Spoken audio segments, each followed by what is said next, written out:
Good morning guys. Ayan guys, kape tayo guys.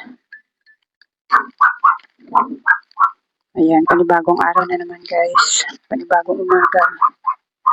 May alaga ako ngayon guys, yung alaga ko. Dapat bukas pa yung alaga ko. May nakipagpalit doon ng oras sa kanya, kaya ayun, may nakipagpalit sa kanya ng araw. Kaya ayan. May alaga ako ngayon at saka bukas, Biyernes. Huwebes lang ngayon guys eh. Dapat wala akong alaga ngayon, dapat bukas pa. May alaga ako ngayon Huwebes, Biyernes, Sabado wala, tapos Linggo. Yan. Yung English, yung Sabado ako may alaga. Sabado ang wala ko, tapos ngayon Huwebes ang mayroon. Ayan, ang gulo ng kwento ko guys, na naintindihan niyo ba?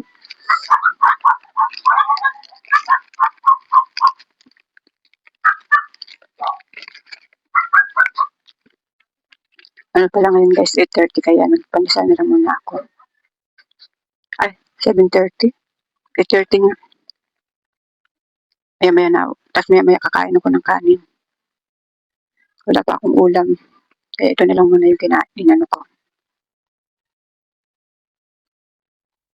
Kape na lang muna ako guys kasi wala pa akong ulam.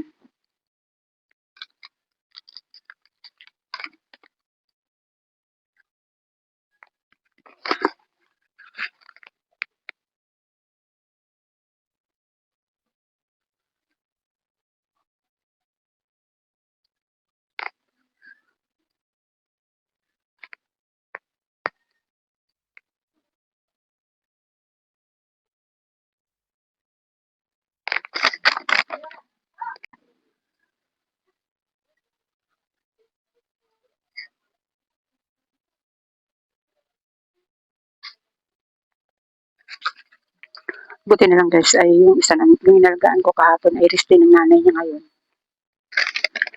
Biglaan kasi yung pag-aalaga ko ngayong araw ng aking alaga, yung tunay na inalagaan ko. Nahihirapan kasi ako guys pag yung dalawa yung alaga ko. Kasi yung isa napaka-hyper. Kaya nahihirapan ako pag dalawa yung alaga ko.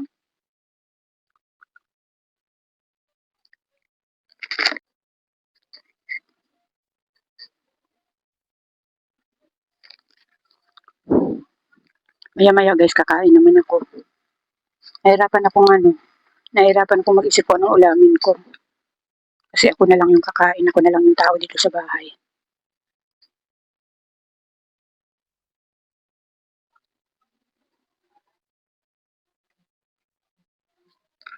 Maya-maya guys, nandito na yung alaga ko.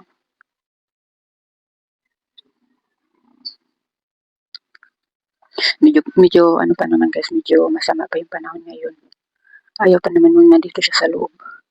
Gusto nandun siya sa labas patakbo-takbo. Kaya pag alaga ko yun guys, bago gumabi, pagod na ako sa kasunod-sunod sa alaga ko.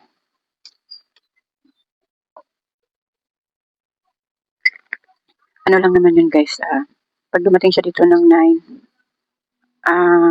hanggang alas 12, nandun siya sa labas. Pero pag oras na nakaligo na siya, alam na niya sa sarili niya na bawal siyang lumabas pag nakaligo na siya. Tapos pinapalabas ko siya uli, mga alas 4 o kaya alas 5. Minsan inaabot ng alas 5. Pero pag naawa ako sa kanya, mga alas 4, pinapalabas ko na siya. Kaso nga lang guys, habang nandito siya sa loob, napakakulit. Paulit-ulit na lulalabas na ako. Tapos paulit-ulit din ang sagot ko, mamaya. Kaya pagod yung nasa loob nga siya, pero yung napagod sa akin, hindi yung katawan, kundi yung bunganga ko sa kasagot ng mamaya.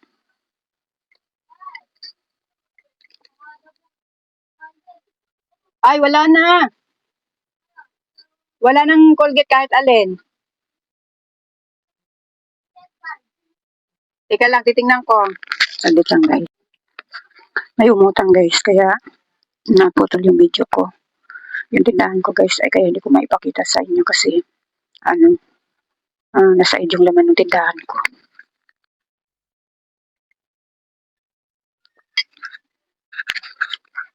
Dumaan ako sa ngayon guys. May problema.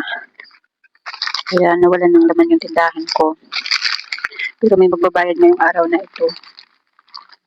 Magbabayad ngayon ng 1,700.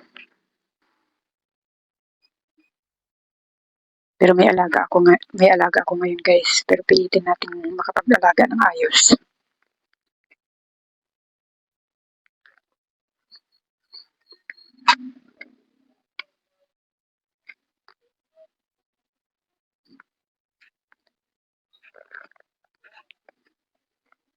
Pilitin natin makapag-alaga ng ayos ngayon guys kasi sayang din naman yung 100. 100 lang yung upan nun sa akin guys. Apo ko naman yun guys kaya okay lang. Malaking bagay na rin yung 100. Sa isang linggo, bali, 3 araw lang yung alaga ko. Kaya pagdating ng Pilipinas at katapusan, mayroon akong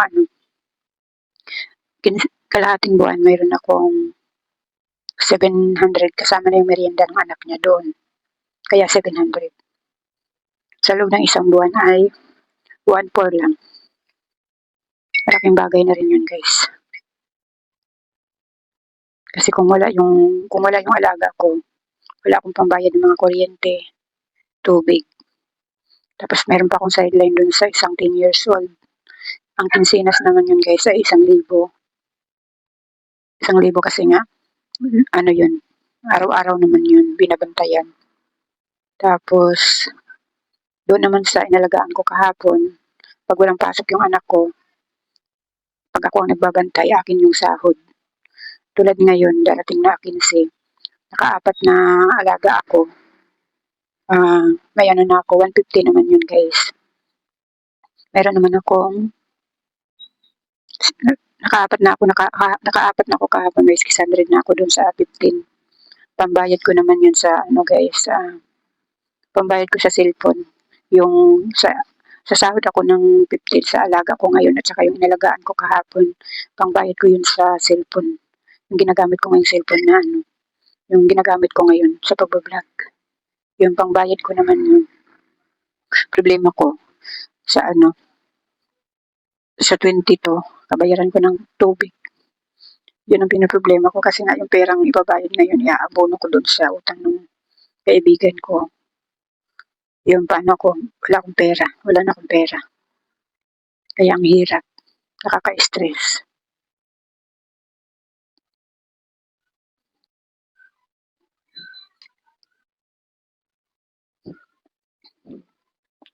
Hindi sana mawawalan yung tindahan ko ng laman guys kung hindi pinasa ng asawa ko sa akin yung bayaran ng kuryente at saka tubig. Hindi sana mawawalan yung laman ng tindahan ko. Ako yung stress, yung problema niya, yung obligasyon niya, ipinasa niya sa akin. Kaya ako ngayon ang nai-stress. Siya wala siyang problema guys kundi yung sa pagkain lang. Yun lang yung binibigay niya sa akin. Dahil hindi siya may stress guys kasi naman araw-araw naman kumikita sa pamamasada. Kaya araw-araw wala siyang problema sa kundi yun lang yun sa pagkain lang. Samantala ako nai-stress ako kasi yung obligasyon niya pinasa niya sa akin din. Bukod sa stress ko sa kaibigan ko, stress din ako sa bayaran ng kuryente at tubig. Kasi nga ipinasa ng asawa ko pinasa sa akin yung bayaran.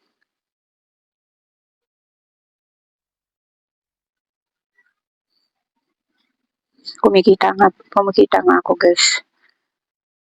Kumikita nga ako para yung wala sana akong stress. Kumikita ako pero na-stress pa din ako kasi nga wala, nauuwi lang sa kuryente at tubig.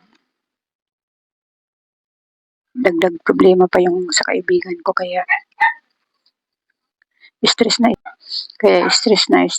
inyong lola. Hello mga kasari, magandang gabi. Ayan, pakita ko lang sa inyo yung aking munting tindahan mga kasari. Ayan, dahil yung ating tindahan mga kasari ay nawalan ng puhunan. Ayan, at ngayon mga kasari ay dahil may nagbayad sa akin ng utang, namili ako ng konti. Ayan, bubuhayin natin ng paunti-unti yung ating munting tindahan mga kasari. Ayan, nakakaawa yung aking munting tindahan mga kasari. Ay mga kasari, maglinis-linis muna tayo mga kasari kasi nagkalat yung mga bond paper ko dyan, oh. Mga hindi na ibalik sa hindi na ibalik sa mga lagayan. Ayan, ang kalat talaga mga kasari ng aking munting tindahan, nakakaawa. Kaya ayan mga kasari, magpunas-punas muna tayo para naman.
Ayun mga kasari, tapos na ako makapagpunas-punas dito sa, sa mga estante. Ayan, i-share ko naman tong aking pinamili kanina. Nasa halagang 900 lang ito mga kasari. Oh. Basta yung binili ko lang ay yung mga importante lang muna. Ayan, isang tie na swak. Ayan, isang tie na swak. At kalahating tie na creamy white. Kalahating Milo. Kalahating tie. At saka kalahating tie na ay nako, yung ay mga mga durog-durog ang binigay mga kasari. Oh. Ayan, mga durog-durog yung binigay. Ayan. Ano ito, pork tong mga durog-durog na ito. Tapos ito yung chicken na nor. Tapos, apat na chicken na laki ni. Ayan, apat na chicken. At apat na sweet and spicy. Ayan, apat. Tapos, yung laki ni beef, apat din. Ayan, apat. Tapos, energy choco, kalahating tayo lang din. At saka vanilla, kalahating tayo lang din. At saka dalawang tayo na kape na stick. At saka isang tayo na magic syrup. Kalahating tayo na Colgate. At kalahating tayo na Cutico Black. At saka isang tayo na Palmolive. Ayan, Palmolive na green shampoo. Ayan. Bali 900 lang lahat ng napamili ko mga kasari. Ayan.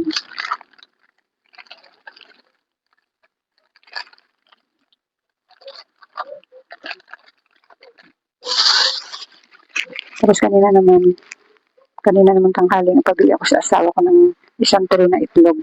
Ayan. Kaya mga kasari, yan lahat yung napamili namin. Ayan, napamili. Ngayong araw na ito. Ayan. Panimula ulit tayo mga kasari. Ayan. Talagang Yung aking tindahan mga kasari ay nasa id talaga kaya magpanimula muna tayo ng paunti-unti. Ayan, ayan may itlog akong isang tray. Ayan, ayan, panibagong panimula ulit tayo mga kasari. Dito lang namin yung pinamili mga kasari dito sa barangay namin. Ayan. Ayan, ibabalik ko ulit dito sa plastic yung mga mga kanton at saka laking. Kasi doon ko to ilalagay sa lalayan kong timba.